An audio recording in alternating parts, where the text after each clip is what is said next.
Okay, si Dexter to. Welcome to my channel. Cover natin ngayon, hand multiplication trick. So, una natin gagawin, lagyan natin ng label ng marka ng ating mga daliri. Simulan natin. 6, 7, 8, 9, 10.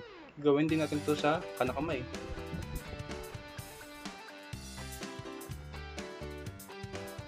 Got example. Let's say 6 times 8. Tutok mo lang yung 6 na label at 8 na label. Nagbilang tayo. 1, 2, 3, 4. Tapos, multiply natin yung natirang daliri sa kaliwa, multiply sa kanang kamay. 1, 2, 3, 4 times 1, 2.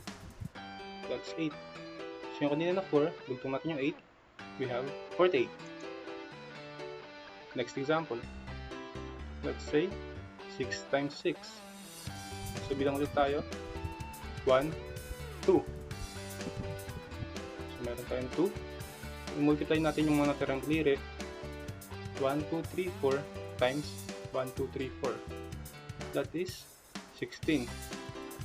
So sa pinakaiba niya kanina, 2 digit yung resulta ng multiplication natin. So ang gagawin natin, yung naunang 2 kanina at yung 1 sa 16, isi-add natin. So that will be 3, and then dugtong natin yung naiwan na 6, resulting in 36. Next example. 9 times 9. Ito medyo madali. Let's count.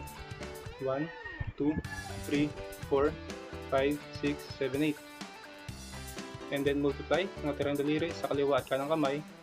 1 times 1. Pagtutungin, 81. Last but not the least example is 9 times 10.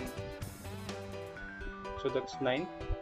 And then 1 times, kulang natira sa kanan, 0.